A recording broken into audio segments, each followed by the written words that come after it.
Hello and welcome back to Vita vs 3DS. Today is finally the day for the much requested Soul Sacrifice vs Monster Hunter 3 Ultimate game comparison.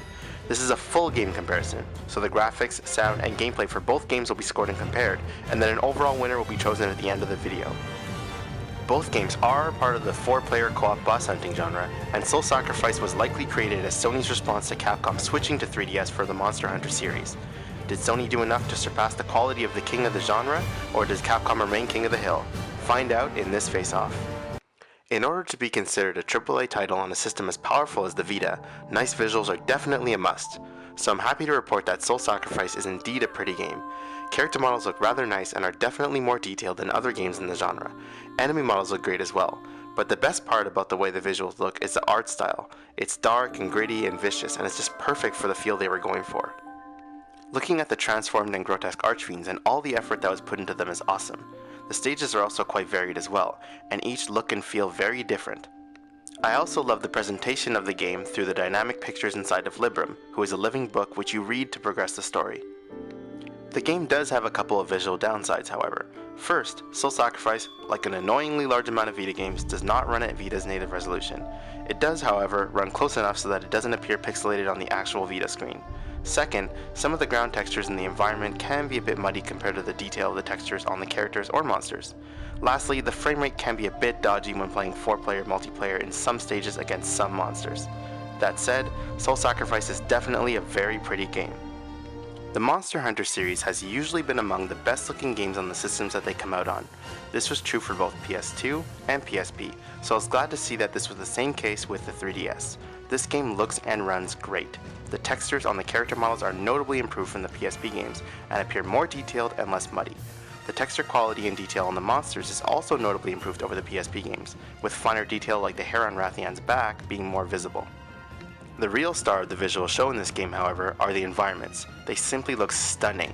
Whether you're at the base of a volcano or the peak of a snowy mountain or just entering the flooded forest, these are some of the nicest environments on the platform by far. The game also runs at a near flawless 60 frames per second during gameplay, which doesn't seem like it would help the genre, and I'll definitely say that it's not necessary, but it does help with how smooth the game feels. There are just a couple of minor downsides to the graphics of Monster Hunter 3 Ultimate. The first is that the geometry in some parts of the environments are not up to the polygonal quality of the Wii version, let alone the Wii U version. Secondly, the painted on vistas in the background in some of the environments do not contrast very well with the high quality real environments. Despite that, the game just looks awesome. The graphics section for this comparison gets a tie. Wherever one had the upper hand, the other punched back in another area. Sure, Soul Sacrifice has higher quality character and environmental textures, but the environments in Monster Hunter are much more expansive and certainly do hold their own against Soul Sacrifice regardless. Sure, Monster Hunter runs at 60 frames per second, but Soul Sacrifice has a far superior art style. This one was just too close to call, and both games are great looking, so I call this one a tie. Before the Western release of Soul Sacrifice, Sony released a video showing an orchestra recording one of the musical pieces for it and all the effort it took to do it at Skywalker Ranch, so I knew I was in for an audio thrill well before I got my hands on the game. What I didn't know was that I'd still be blown away by the awesome sound of the game. The music in Soul Sacrifice is just glorious and so fitting of the tone of the game. While turning pages and progressing through the story inside Librum, the music changes depending on the tone of what's happening in the story and is always spot on. This greatly helped my immersion into the game's story. The music and combat is equally fantastic, and you'll likely find yourself humming many of the pieces of the well-crafted original soundtrack. The music is matched by equally impressive voice acting. The entire tale inside Librum is narrated excellently. Other characters, while they don't usually have much to say, are well voiced when they do say things. The sound effects in Soul Sacrifice are also excellent. Spells sound extremely different depending on the element and the effect that they have, and the quality of the locational sound is also excellent as you are able to easily follow what's going on around you and how far away it is based off of sound, which is essential for this genre. I really can't think of a downside to the sound of Soul Sacrifice. Great music, great voice acting, and great sound effects just make for great overall sound. The Monster Hunter series has always had strong audio, with awesome music and great sound quality, so I was definitely relieved to see that Monster Hunter 3 Ultimate did not deviate from that. In fact, it improved on previous entries in the series in many ways. Monster Hunter 3 Ultimate features a large amount of original themes, which play depending on your area or the monster you're fighting. All of them encompass the epic nature of the boss fights and really nail the struggle of them really well. What I felt was an improvement over previous entries was the changing music in the village areas, like the tavern. The music not only encompasses the culture of Monster Hunter better, but never really gets old since it cycles to a different, but also fitting, theme after a while. The sound effects are equally impressive. All monsters make very distinct sounds, and the quality of the surround sound is good enough so that you can easily locate monsters based off the sound alone. The sound also ties to the gameplay when attacking bosses, as hitting their weak spots emits a weaker and meatier sound than the normal or resistive spots, which signifies you did more damage. Monster Hunter 3 Ultimate had a lot to live up to in the sound department given the high quality of the sound in previous games in the series, and it did live up to it in a big way. I was very impressed with the sound of this game. The sound category is so close that the easy way out would have been to call it another tie. However, I feel that Soul Sacrifice deserves a victory in this category, however slight. While the original soundtrack of Monster Hunter is excellent, Soul Sacrifices is just enchanting and really pulls you in. Also, although voice acting wouldn't have necessarily helped in a game like Monster Hunter, it is much appreciated in Soul Sacrifice and really helps round out the audio. It's close, but the second category goes to Soul Sacrifice. Soul Sacrifice entered a crowded genre filled with many attempts to capitalize on the fortunes that Capcom built with Monster Hunter. Many have tried, few have succeeded, but none have ever come close to topping the quality of the tried and true mechanics of Monster Hunter. Soul Sacrifice looked to do just that by innovating the genre. You see, instead of weapons and armor, you bring offerings to battle. Offerings are items which you can use to cast a limited number of spells, and specific spells require specific offerings. Offerings quickly decay with use, and overuse of them will lead to them being destroyed, only to be repaired with a liquid called lacrima, which you get in small quantities throughout the game. The concept of sacrifice plays a major role in this game. Virtually every action you take in this game is a weighted decision. While approaching any dying creature in this game, whether you defeat it or not, you have a choice of saving it or sacrificing it. Saving smaller enemies grants you a tiny amount of life and good experience, which levels up your defense. If you choose to sacrifice the creature, you gain more uses out of your depleted offerings, as well as evil experience, which levels up your attack power. For boss creatures like doppelgangers or archfiends, saving them means they will join your party, and also nets you a large amount of good experience. Sacrificing them nets you a large amount of evil experience. You can even save or sacrifice downed allies in both single player and online. Saving allies requires you to give up half of your remaining health, but it revives your ally to continue to help you fight. Sacrificing them kills them for the remainder of the battle, but it both recharges your offerings and unleashes a powerful spell which is severely damaging to bosses. The concept of sacrifice is extended even further when we get into Black Rites, which are the most powerful and costly spells of the game. Black Rites are spells which use your own character's body parts as sacrifices instead of offerings, and unleash insanely powerful spells at insanely large costs. For example, the Infernus Black Rite ignites your character's skin on fire as they cause a massive explosion, dealing severe damage to all enemies in the stage. The cost? Half of your defense. Gorgon is a Black Rite in which you rip out your own right eye and use it to pierce and petrify enemies. The cost? Your eye is gone, and you can only see a tiny amount of your screen. Excalibur is a Black Rite in which you rip out your heart and turn it into a powerful sword which unleashes extreme damage on one enemy. The cost? Your health now constantly decreases, forcing you to heal yourself every few seconds or die. There are others as well, each with their own powerful benefits but crippling consequences. Black Rites are extremely powerful, but using them stupidly or too early will cause you to be severely and permanently handicapped until you undo the cost with lacrima, which can only be done after the current quest.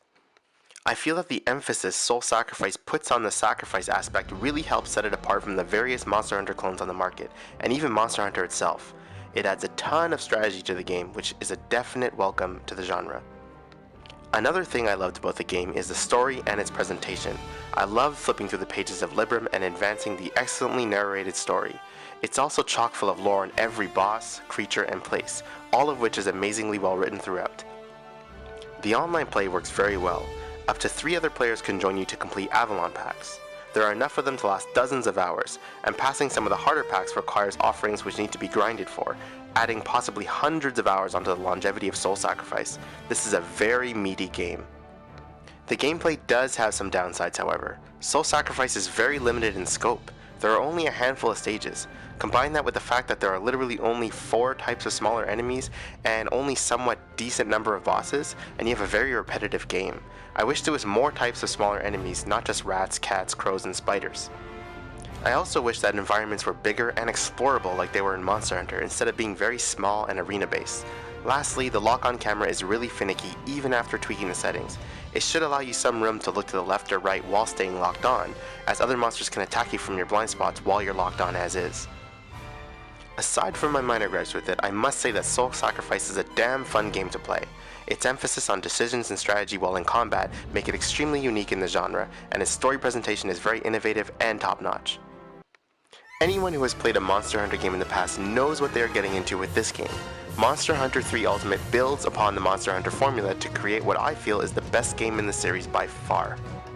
Monster Hunter 3 Ultimate starts off with your character in Moga Village, which is the main single-player hub of the game. The village has recently experienced earthquakes, and they send you to help figure out the cause of it, while trying to get the materials needed to get the village back to its former glory. These story elements, while not nearly as involving or as good as the story elements in Soul Sacrifice, are a welcome addition to the game. The little bit of narrative definitely helps get you through the short single-player tutorial. An important addition to this game is the rebuilding of Moga Village to get assets such as farm equipment or recipes for your chef. In order to rebuild the village, you have to head out to Moga Forest while not in a quest and kill the monsters, which nets you the points that you need. The tougher the monster, the more points you get for the kill. I also liked how different days of the week had different monsters appearing in the forest.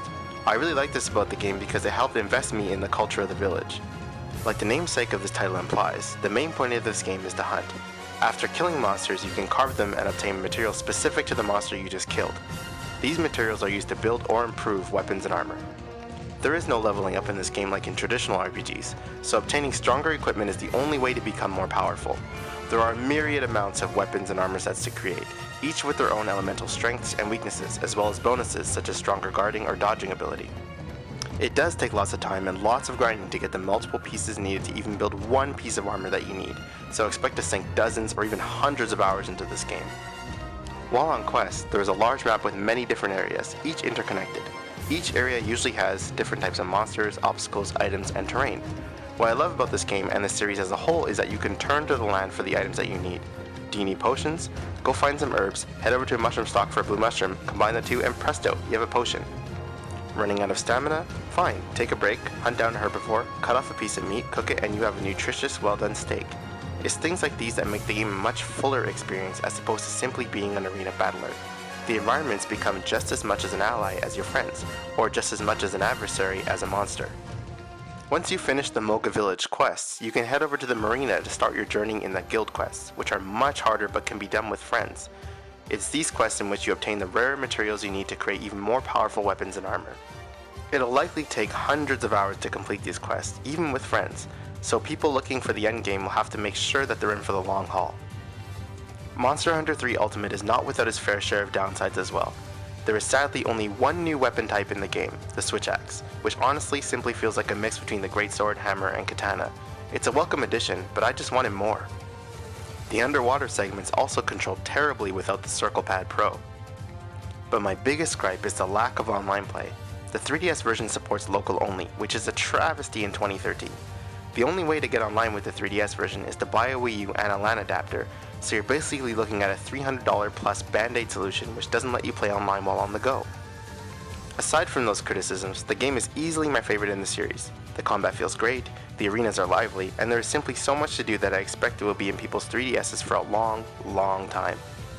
It took some major thought and reflecting, but I did choose a winner for this section. And because the graphics and sound were so close, and because the gameplay does weigh more, the winner of the gameplay section is also the winner of the overall battle in this case. Although these two games are in the same genre, they are very different and each have their own merits. Where Monster Hunter requires skill and mastery, Soul Sacrifice requires strategy. Where Monster Hunter has far more content, Soul Sacrifice has both a proper story and online play. But ultimately, what decided this battle was the sheer scale and amount of different things to do. So the winner of this battle is Monster Hunter 3 Ultimate. Now of course, this is not to say that Soul Sacrifice failed in its goal or is not worth owning. Both of these games are amazing and different enough to own either. Soul Sacrifice is a much needed breath of fresh air and a shake-up that I've always wanted in the genre, but it just isn't as much of a game as Monster Hunter is. There are more monsters in Monster Hunter, more quests in Monster Hunter, and more things to unlock and do in Monster Hunter, and doing them isn't as repetitive as it is in Soul Sacrifice with its smaller arenas and repetitive monster design. And this is what, ultimately, will have me coming back to Monster Hunter long after I put Soul Sacrifice down.